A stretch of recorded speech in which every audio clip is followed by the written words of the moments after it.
Yesterday I was using the bathroom. Sarah walked in, and I leaned my penis up, made it talk. I was like, "Hey, do you like to eat some wobbles?" And Sarah fucking lost it, man. Like she died laughing over that. Do you still do that with your dick?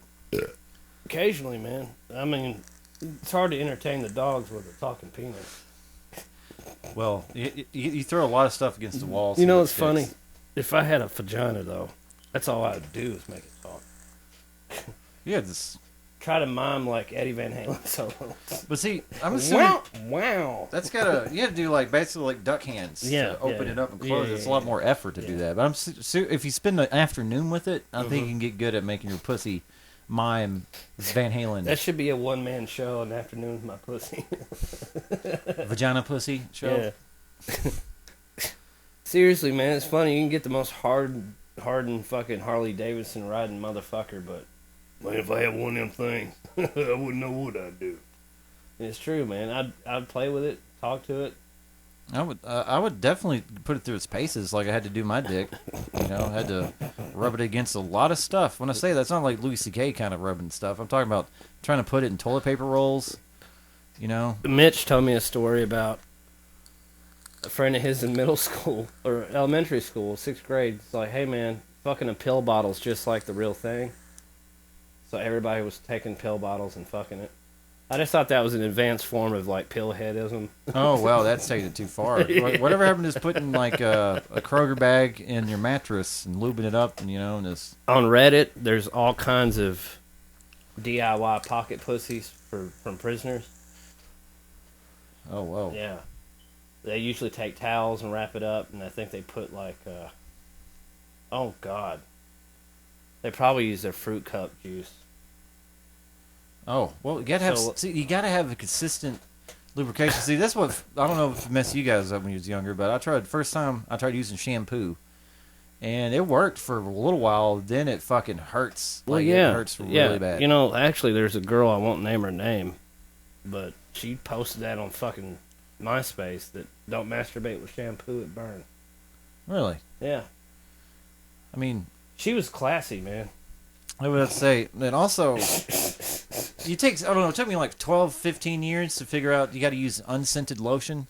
Because sometimes you don't want to come in the bathroom and smell like fucking jasmine sapphire. Yeah. Because everyone knows what the fuck you like. Just did. You can't be like, I was just putting it on my elbows because they're ashy. It's exactly. You can run around ashy for 40 years and all of a sudden you smell like goddamn cocoa butter. Yeah. Like, what are you up to, wait a second. Let me smell your dick. Yep. Yep, that's what I thought. This guy put lotion on his elbows. Yeah. That's how you can tell. Dick smelling. Dude, that's how you know you married a fucking dedicated woman, man. Which every night you come home, she smells your dick. Make sure you haven't been anywhere. Yep. Like a damn dog. Yep, you've been somewhere. So, I mean, I wonder where that originated at. It seems like it had to be a black woman, right, that did it? I don't know. It seems like a black woman made that up. Could have been. Because, you know, I can't just imagine. Maybe, I don't know, some white woman. I can see a white woman. Yeah, like the guy comes home. He's like, where you been, Daryl? I've been at work. Where you think I've been? Drop him. Let's smell it. Let me smell your dick. She's like, oh, cut the malarkey, woman. You know, I only love you. My dick's only been... Imagine smelling a lot of stinky dick, too, man. Because dude coming home from work 15 hours a day. That's usually the time. All right, you can spend 364 days out of the year trying to get your dick sucked, but then the day that you're getting your dick sucked, it fucking smells like it smells like old turds. Manscaping has been like, seriously, dude, it's this wild ass bush down there, man. It's like, yeah, you got to find it. See, you know, it should be a treat. Like if you can find it, you can use it. You know? Yeah. Why not, man? It's like trying to find that little button, you know, within a bushel. You know how doctors used to masturbate women to cure hysteria? Yeah. Why don't they just, start sucking your dick at the doctor's office? There's a better way to take some harsh news about prostate cancer. Yeah, seriously. What? Yeah, just regulate it, tax it, make it part of the MO or whatever your medical service, and your insurance covers one blowjob a month. A month, yeah. professionally. Copay about $2 or $3 probably. It's safer. It's cleaner. You don't have to worry about any type of diseases or anything. Dude, I think Obamacare would have went without any kind of protest if blowjob guarantees were in there. Yeah, I think it would have passed no problem. I guess for girls you get clam rubs. Yeah, it's put a little Old Bay on it. A little Old Bay on the clam. Rub the doot. Flick the bean. Flicking the bean's pretty good, man. It sounds a lot better than beating your meat. It sounds angry. Brutal. It's angry. It's anger fuck. Yeah. Yeah, you put on your penis beater tank top. Yeah. Why is all tank tops associated with domestic violence, man? We need to move this on to penile violence. Yeah, it's always, that's how in the zeitgeist, it's how I've always known it. It's not, hey man, look at that man in that white tank top. Yeah, no one's gonna say that. That white cotton Hanes tank top. They had to make it masculine and call it wife beater.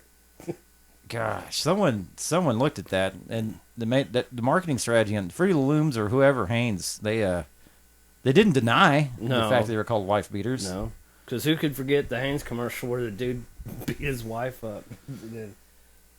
100% cotton. Yeah, no tag, no stress. Dude, Hanes needs to jump on that shit. Get Michael Jordan to do it, like he punches a woman in the head, and then puts on a tank top. The only thing I care about when I'm beating my wife is performance. I don't have to worry about the tag. Dude, yeah, performance enhancement and wife beating is a controversy that the federal court's going to have to tackle. Well, Alan is a very complex issue. A lot of moving parts with that. But yeah, there's a couple moving parts. I can see both sides of the argument, though. Yeah. I mean, I can see obviously that's really violent. Yeah, it's terribly violent. Beating women is that is a problem that needs to be dealt with, in an adult manner. But when it comes to cotton garments involved to enhance your beating of your wife, I think it becomes a libertarian issue where it's your property, your rights. So yeah, I mean, you bought the thing; it's yours. You do what you want with it. Yeah, so I don't think the government should be able to touch you when it comes to stuff like that. Have you seen the Family Guy cutaway where it's Doctor Who or Horton Who hears domestic violence, and he's sitting in the apartment. You read a magazine, and it's pretty realistic. And then he was all like, "I'm sure there's two sides of this story." That shit is fucking hilarious. And another favorite one is from season 4 is when the worms inside of Brian's stomach are eating dinner. Yeah. And one of them goes, I haven't lived a life outside of this dog, but I still think HBO 6 Feet Under is pretentious. Oh, wow. I lost it on that one, man. Have you ever tried to watch that show? Remember we used to watch it back in the day? We had to. It seemed like it was part of it, yeah. It just wasn't good. Well, that Michael C. Holler, was that guy's name? The Dexter dude? That's where he got yeah. That was where HBO had a cool premise that went absolutely nowhere. Because it came on after... didn't it come on after, like, The Sopranos or something? Sex and the City, I don't know. One of them. Yeah. One of them shows. Oh, did you see I saw a thing where Candace Bushnell, the author of Sex and the City, says she regrets not having children. Really? Yeah. What do you know about that? Yeah, when you flip that around, huh? It's pretty funny. Now she wants to do a reflection on that for a sequel to Sex and the City, where it's basically a bunch of old ladies being like, I should have made better decisions. And stop being a whore. Sounds like someone kind of grew up a little bit. Yeah, but it's funny, man, because she's a feminist, obviously. Isn't it? I do find that ironic, though. You can't deny your genetic fucking directives. No, to me, that's a form of abuse. Yep. Like, that's child abuse when you deny, a child to develop into a man or a woman. Right. Sure. Yeah. So when you deny a woman their natural abilities to do stuff, that's kind of a form of abuse. Her head. Yeah. That's why, like I said, man. Anybody sitting at home thinking their relationship's going nowhere, y'all been together for like 3 years and nothing's happening, think about every time you pull out, that tells her genetic signals that you're not in it for the fucking long haul. You know how long it took me to figure that one out? And plus, hey, look, it's good to be safe. But you wouldn't have to worry if you just were more selective and didn't fucking date whores that put out, if the sun rises. But it's like just putting a cookie jar from the top shelf and setting it right there on the counter. Yeah. It's just, I never understood that we listen to our genetic subconscious. But also, the interesting part about that is it's the same noise that tells you you should kill that guy. Or you should beat the shit out of him. But we don't do it. You know what I'm saying? Because we're sophisticated, bipedal beasts that are also lunatics. But, it's just... But see, that's why when you look into true crime, man, when you get into that and you take a hard look at it, you're like, is it really that far-fetched that these people do this? Well, it's obviously not a rare occasion. Actually, the thing is, it's more common than you think. Much like, that's the thing, like with the pedophilia, you only think it's about 2% of the population in the country that do this. Then you realize, the more you look into everything that's happening and what's been happening in the Boy Scouts and the church, the Vatican, the Catholic Church, you realize, wow, this is more common. The fact is, it's obviously so shameful that it's covered up in the news. Yeah, because it's too awful. Yeah. It's way too awful. Like human trafficking hasn't slowed down at all? No, because there's money involved. I saw a diagram where they showed you how much in the black market each part of your body is worth. Even your fucking brain. Hey, that is useful information, though. It is, because, and then it started when Get Out first came out. There was people looking into, well, what does it mean? What is he really talking about? And somebody brought up that a disproportionate amount of African Americans or black people went missing from 2008 to 2016. Interestingly enough, this is under Obama. That's kind of strange. Yeah, and turns out the missing, never to be found, or missing and returned, all their screws are all loose. Melanin. Melanin is the chemical in the natural genetics of a black person, makes their skin, and that has aging property. So when Bill Burr talks about it, said does the lotion kind of kick that in? Yeah. I mean, do you need melanin and lotion? Yeah, because the lotion thing just kind of is a side note, a side effect to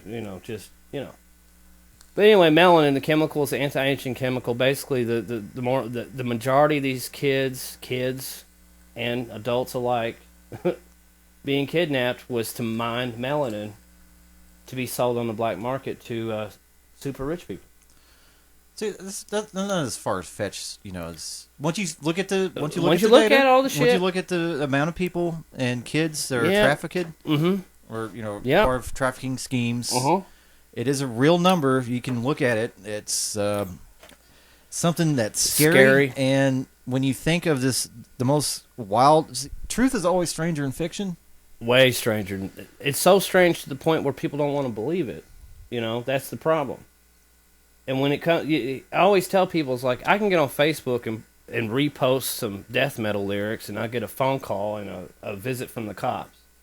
But if I post something like, my nephew's been missing for 6 weeks, hardly. After 48 hours, it's over. Yeah, that's 2 weeks actually is the maximum, according to David Palisade. Yeah, let's bring him up. Yeah, it's pretty much big authority on it. Yeah, so something's going on here.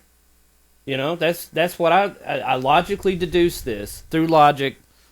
And even though it's very, very emotional at the same time, because oh my God, look at that, that's horrible. But then you're like, well, how come this is happening? But see, also when it becomes so big, you get caught. See, that's what I always bring up with serial killers. These are just the ones that they've caught, which means they got sloppy. Yep. They got too big for their britches. Yep. And just briefly, what the Jeffrey Epstein thing, the way they word it in the news sounds so like clean and pristine. Like like it's just every day. underage women. Yeah, A women, underage women, a penthouse island. Yeah, Yeah. They're in trouble. That is misdirection. Big time, because look, man, another dark side, a very, very, very dark side of this is, I'm piggybacking off the fact that blacks disproportionately went missing and they were being mined for their melanin. When these children go missing, and again, David Policides, when you look into that and they notice that there's no traces of these people. Absolutely gone. The only thing he can go by with his stuff is like the surroundings. Yeah. Sometimes line up. Yeah. But most of the time, you have no earthly idea. In 2019 or whatever, with that forensics, should never be a thing. And so I asked myself, well, how is that possible? What kind of crap are they using? And then the ugly, ugly, ugly fucking truth about cannibalism enters the picture. And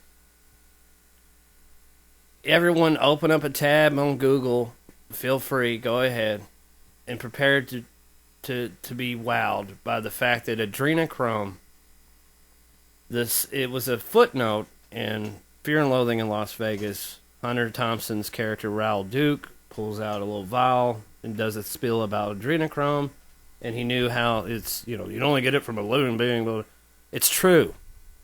It's actual scientific fact that when you're under a lot of stress or trauma, your body produces a hormone called adrenochrome. Your adrenaline gland goes apeshit, and somebody took it a step further. As opposed to resynthesizing it based off actual, whatever, they cut the middleman out and just drank the fucking blood of a terrorized child.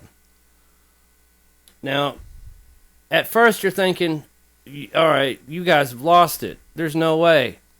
Well, there is. You got 5.1 million at least on record practicing ritual Satanists. I say ritual Satanists because they're not like your Antoine LaVey, I don't bathe, so I'm a Satanist, atheist type guy. No. These are people that take it very, very far. And in fact, the little cult that was alluded to in Once Upon a Time in Hollywood that Sharon Tate and Polanski and all them belong to is just on the very thin surface of what these people do. And children are the best for them because it's easy to terrorize them. And, and of course you're not going to find, what are you going to do? Comb through every sewage system in the United States? Because that's what they done. Because after drinking the blood, they're so fucking high. They eat the flesh. And they get a sexual thrill out of it. So if you study true crime and you wonder about all these cannibals like Albert Fisk, Jeffrey Dahmer, they did it because they got a lot of sexual fucking thrills out of it. So it sounds ridiculous. And you know what? I'm not here to really sell you on this because at this point as an adult, if you haven't made that decision that, hey, maybe things aren't like they say they are, then you're a screwed individual. And I don't have time for you. I just want to make that perfectly clear. This doesn't represent Casey. It represents me. I do not have time for you. Because you know why? The shit is going to get crazy. There's no doubt, for one reason or another, through whatever scheme you could come up with, whether it's war, a cyber attack, terrorist attack of various degrees, you are going to lose your shit in front of your children. And that's embarrassing. And then you're going to freak out. You're going to come after my food, probably, and my shit. You're going to flip out. You might even kill yourself. And you know what? That's what's going to happen. I've gave up on waking anybody up because I was young once. And I didn't like Dad or Mom telling me the truth about what was going on. I thought it was the biggest bummer in the whole fucking world. Oh, your friends don't like you. They're just using you, blah, blah, blah. Of course. So, You have to understand, like, seriously, there is some really dark shit that people have been getting away with for nearly 200 years that is coming under microscope right now. And I feel like it needs to be talked about. I'm going to say age of information. But I'm just trying to figure out how in the hell KFC synthesized Cheeto sauce for their chicken sandwiches. I don't know if you... Did that shit give you mad heartburn? No, it didn't. It did me. But it was fucking good, though. It was worth it. It's like Taco Bell. Like, I got the popcorn chicken version of it. I wonder if they're ever going to bring... I had the chicken sandwich, too. I just wonder if they're going to bring that back out again, because I saved the juice from it. Dude, they made some money off of that. Cause it's they made some serious dough. They distilled the pure essence of Cheetos into a chicken sandwich that you can readily buy at a fast food restaurant. What are they going to do next? That's what I'm thinking.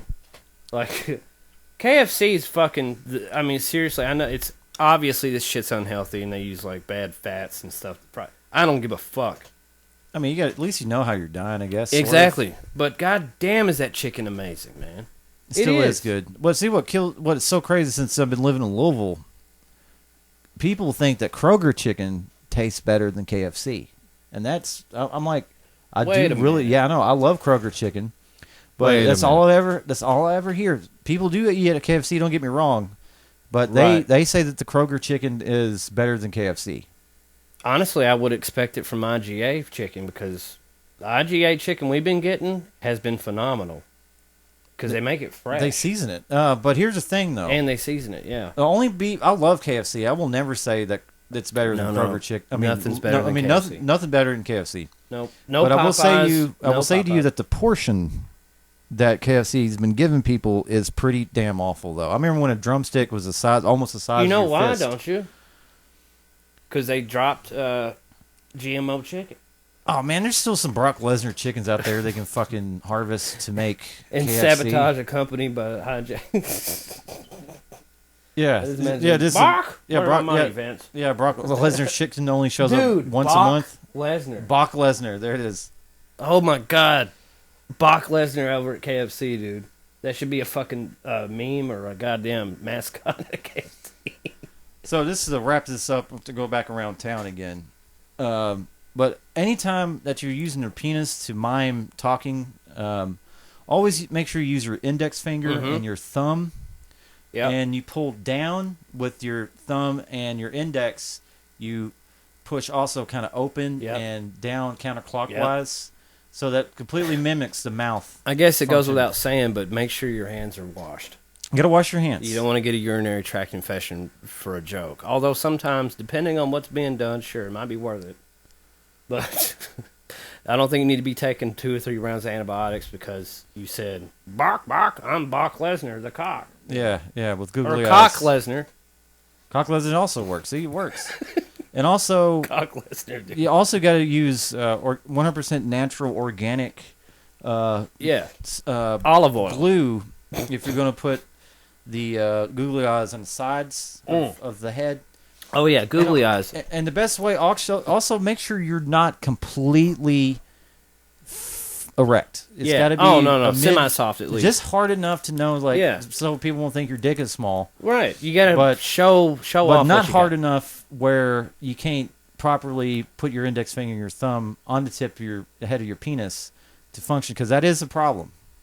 You always got to be at least a half mass or a little below. Right. To maintain the pliability of your penis head. Yeah, it has to be a certain dexterity. You're dealing with you got to have a semi-solid surface. You don't want to go, of course you don't want to go purely flaccid. It's not even funny then, Well, it is, depending if you have a micro baby. No one wants to see a sad, flaccid penis. No one does. No one wants to see that. So that's why nudist colonies are for fucking psychos. Because, I mean... Do you want to see someone's penis on, like, their 3 p.m. penis, or do you want to see their 8:30 p.m. penis? You know what I mean? I just got off from work, been thinking about it all day, Dick, Yeah. And then, nudist colonies, man. Like, the reason why I think they're clearly lunatics that are impotent or something, I don't honestly see how you can run around a bunch of... Sure, they're ugly. Sure. But you're dealing with the penis. Like they said in Letterkenny, give a man 3 odd seconds and he'll get a hard-on.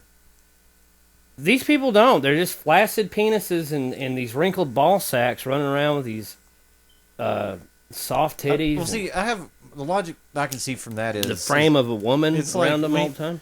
Like, you know, when you get a present for your birthday or for Christmas, this imagines as someone just putting it under the tree without wrapping it. It kind of like defeats the whole suspense of it. You know what I mean? Yeah, you gotta have like, it. Yeah.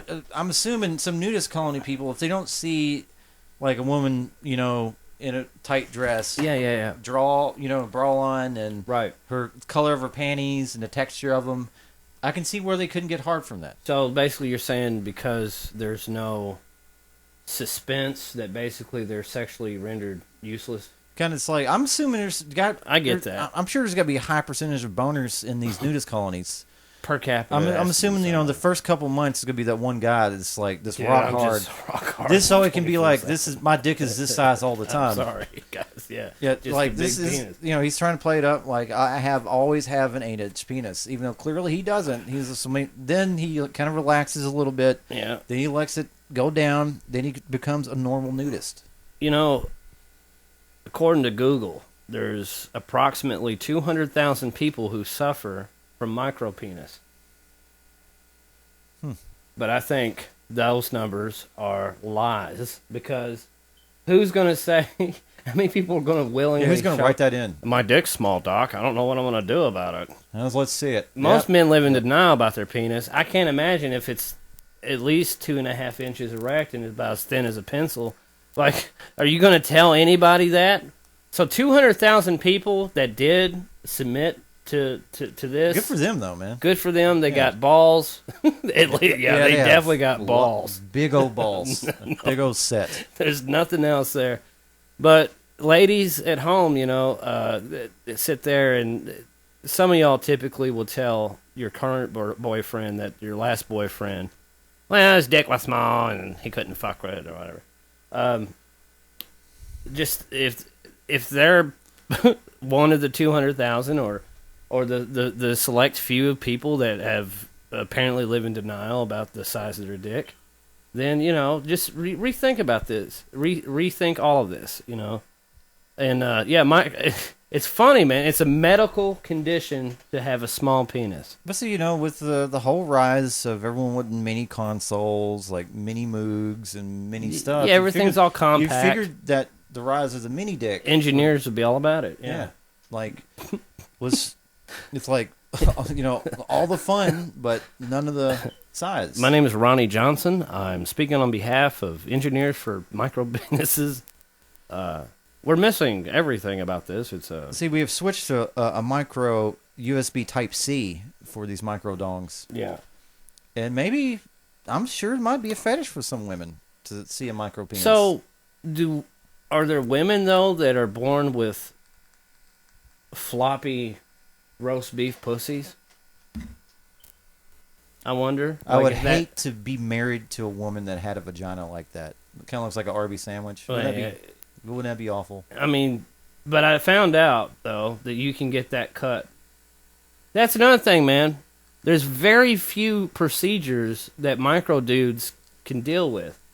And that's why they resort to dick pumps, which is fucking terrible, by the way, for your cock. I don't know. We grew up in the age of Playboy and Hustler and Penthouse. We always had those magazines laying around, and we always saw the pages. Like, instantly add 8 inches to your cock. They've been hawking dick pills for like 50 years. And the only time I've ever seen it in the mainstream zeitgeist is in Austin Powers, where he actually had, you know, a penis pump. Yes. No one ever talks about the side effects of a penis pump. The long-term. No, they don't. Terrible side effects of what it does. Which is Jeffrey Epstein. Someone pointed out on the someone who contributed to the No Agenda podcast had pointed out in the email that when he was a piercer, and basically he worked in an underground facility where he did a lot of, you know, like vaginal and Prince Alberts and stuff, and he saw a lot of these dicks that were egg-shaped when they're flaccid, and it was because they were ritual users of a penis pump. So just, you know, suck it up, you know. Just face it, you know. There's nothing you can do about it, you know. Well, yeah, well, Alan, I guess I gotta go because I got look up some products on Amazon and see if we can actually pull up some photos of some penis pumps. All right.